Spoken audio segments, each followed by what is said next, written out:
Madame, mademoiselle, messieurs, bonjour et bienvenue à ce numéro de l'émission Le Monde du droit, consacré à sa rubrique des plumes et des racines juridiques, rubrique au cours de laquelle nous vous présentons un livre, un ouvrage d'un auteur dans le domaine juridique. Aujourd'hui, nous avons choisi de vous présenter le livre intitulé Penser le droit autrement, écrit d'anthropologie juridique. Pour ceux qui nous suivent régulièrement, vous vous souviendrez que nous avions reçu lors de notre émission consacrée à notre rubrique Parcours racines juridiques, le professeur Camille Couillou, qui nous avait fait l'honneur de nous présenter son parcours. Et au cours de cette émission-là, il nous avait il nous avait parlé un tout petit peu de son livre. Et nous avions annoncé au cours de cette émission-là que nous allons présenter ces livres, chose que nous allons faire aujourd'hui. Mais avant tout, la présentation de l'auteur.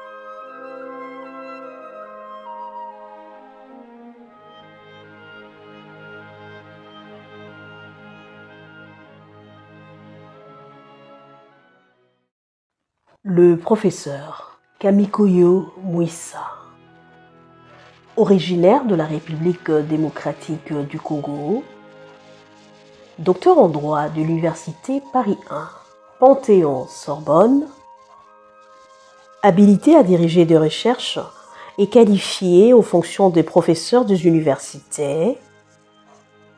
Il est par ailleurs détenteur d'un master en théorie du droit, d'un DA de philosophie, d'un DA d'études africaines et d'un DESS de sciences politiques. Il a enseigné à l'Université Paris 1, Panthéon-Sorbonne, à l'Université Paris-Saclay, à l'Université de Lille, à l'Université Saint-Louis de Bruxelles, à l'Université catholique de Bruxelles et à l'École nationale d'administration ENA, cycle international Paris. Il est directeur des recherches au Centre d'études et des recherches pour le développement durable à Kinshasa et il est président de l'Académie africaine de théorie du droit à Paris. Il est également consultant international, éditeur et auteur de plusieurs ouvrages et articles. Après 3 décennies d'enseignement et de recherche, s'est imposée à moi l'idée de rassembler en un seul volume mes différents écrits.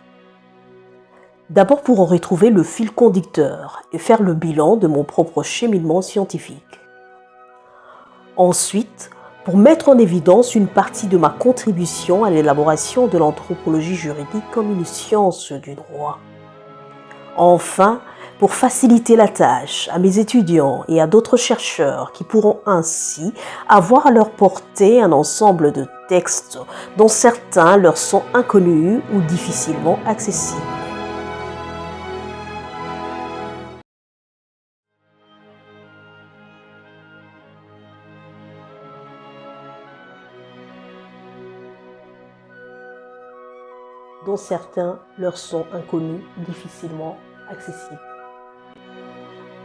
Titre de l'ouvrage, ainsi que l'image de la couverture, font directement allusion à cet héritage qui peut être résumé en cette belle expression « Dis-moi comment tu penses Dieu », c'est-à-dire quelle est ta vision du monde, je te dirai comment tu penses le droit. En d'autres termes, c'est la cosmologie et la cosmogonie qui déterminent la manière de penser le droit. L'image de la couverture, poursuit l'auteur,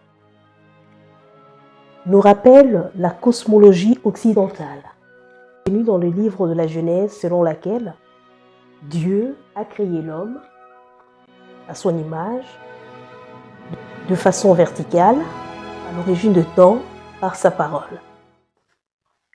Le lien entre cette cosmologie et le droit occidental, poursuit l'auteur, est évident. Dieu ne s'est pas contenté de créer l'homme, il lui a aussi donné sa loi, le décalogue, à travers Moïse, au mont Sinaï. Avec la laïcisation de la société, Dieu est remplacé par un avatar laïcisé, l'État, qui continue à créer et à gouverner par des lois et des décrets.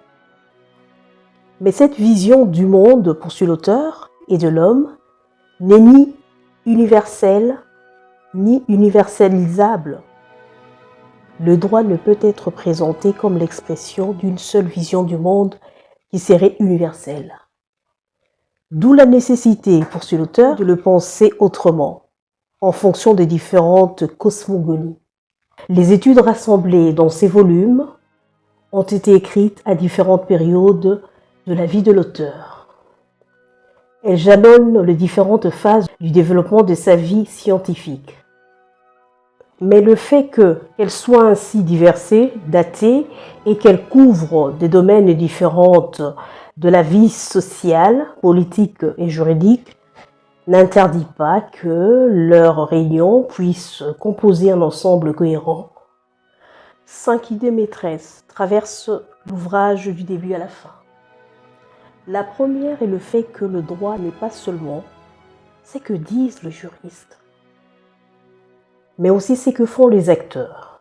Les juristes ont du mal à définir le droit, dit l'auteur. En 1989 et en 1990, la revue des théories juridiques droit numéro 10 et 11 a fait appel à une quarantaine de spécialistes pour définir le droit et a conclu à l'absence de définition claire, précise et univoque de ces concepts. Cependant, les spécialistes ne s'accordent pas quant à la définition du droit. Ils sont unanimes quant à la finalité qui est la reproduction de la société.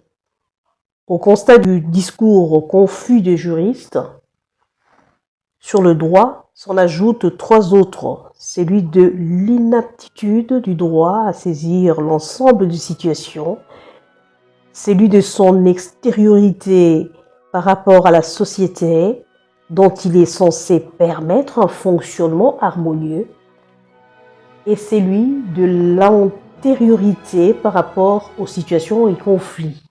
Les sociétés mettent en place d'autres régulations relatives au processus de reproduction sociale qui leur permettent de trouver des solutions pragmatiques à leurs problèmes.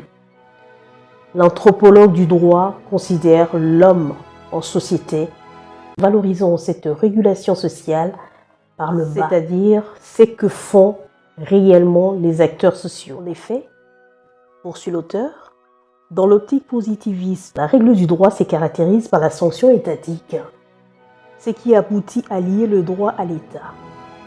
Par ailleurs, le droit moderne est considéré comme l'expression de la rationalité universelle et applicable à toutes les sociétés.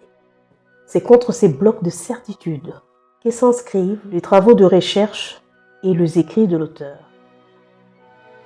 Aussi, poursuit l'auteur, en révisitant le droit non occidentaux, et plus particulièrement ceux d'Afrique subsaharienne, nous montrons ici que d'autres hommes ont pu construire un droit, c'est-à-dire un ensemble de rapports justes, sans recourir à l'imagerie de l'État, de la loi,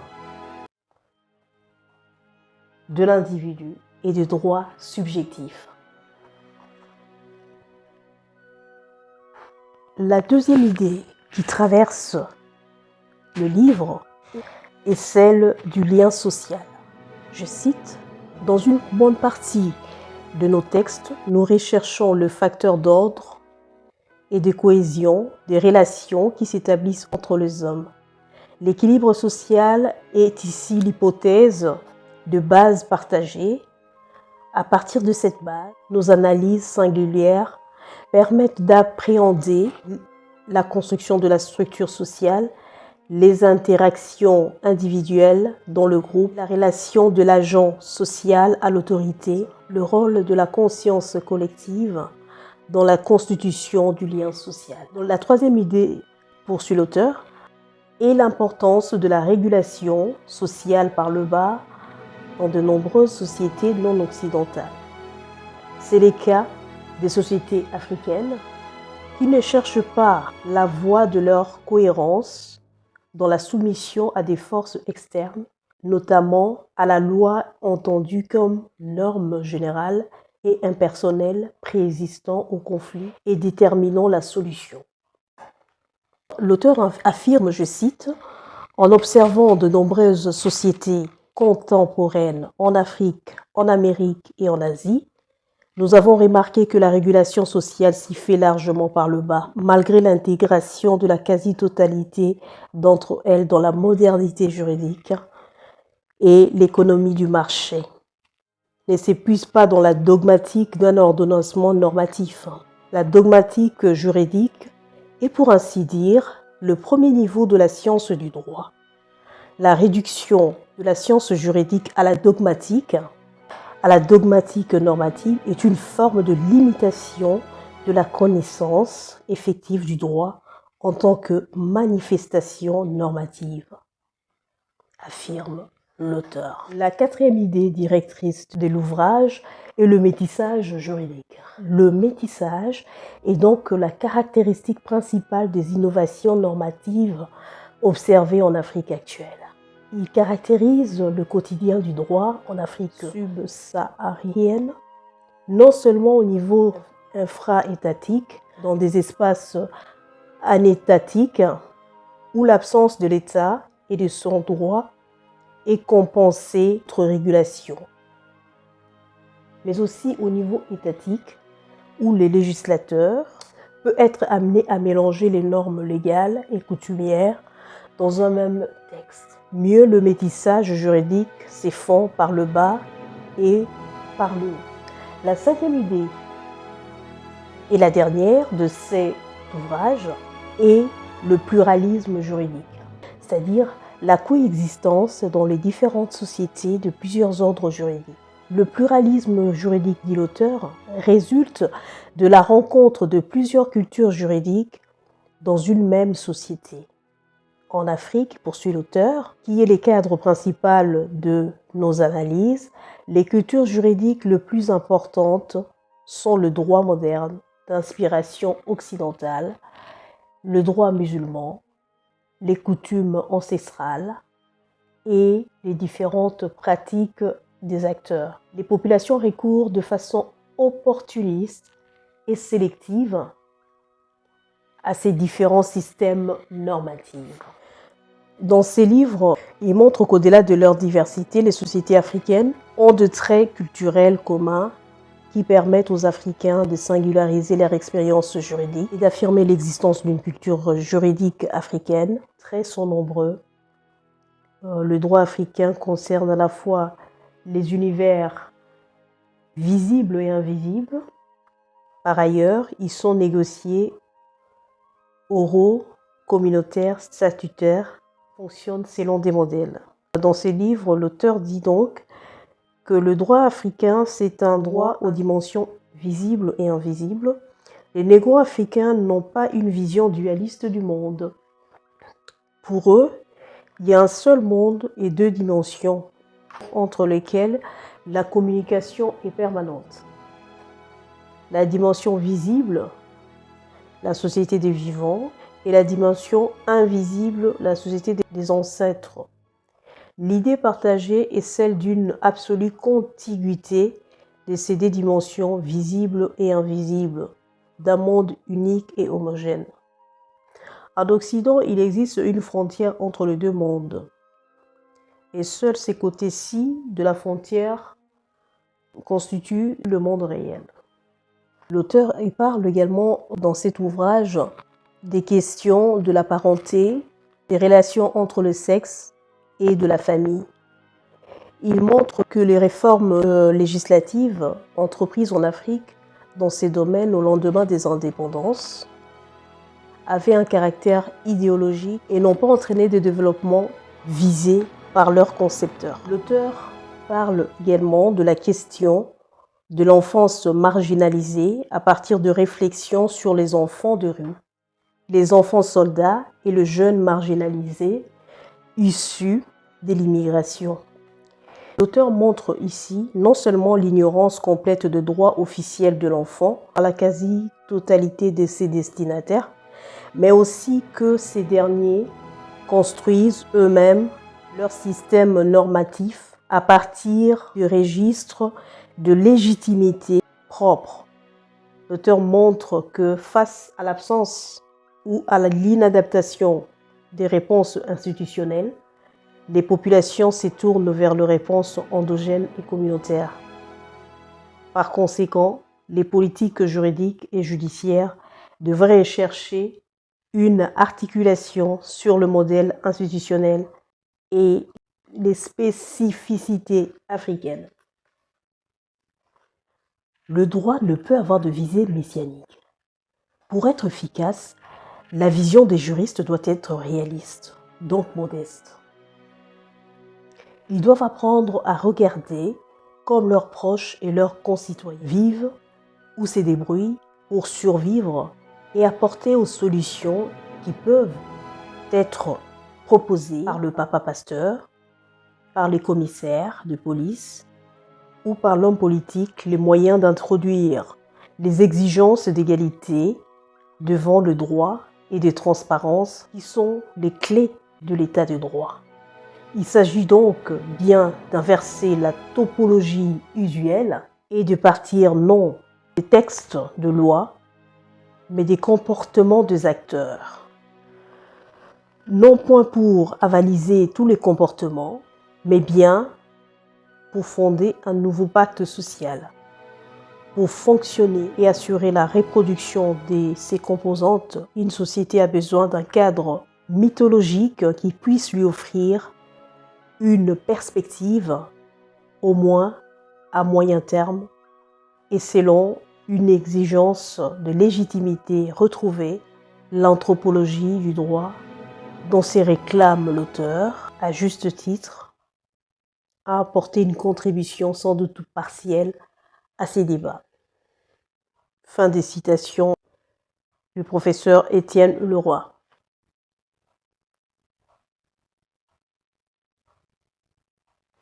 Livre intéressant du professeur Kabikouyou. Il y a tellement beaucoup de choses intéressantes qui sont dites à l'intérieur. Penser le droit autrement, écrit d'anthropologie juridique.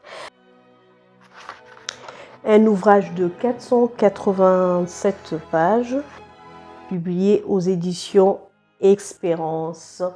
Vous pouvez donc retrouver ces livres. Si le livre vous a intéressé et que vous souhaitez l'avoir, vous pouvez nous contacter à notre numéro. Nous saurons vous orienter.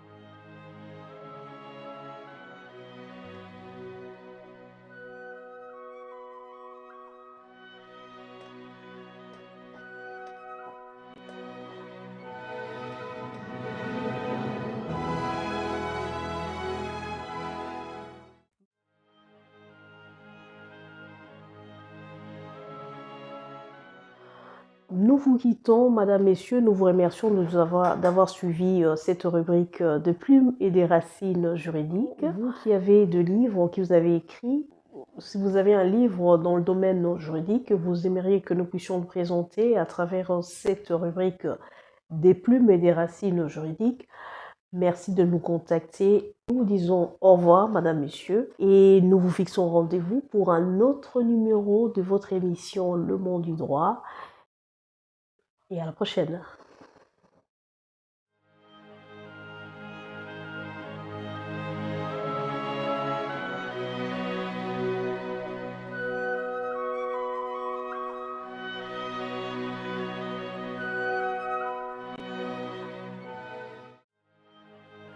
5 idées maîtresses traversent l'ouvrage du début à la fin.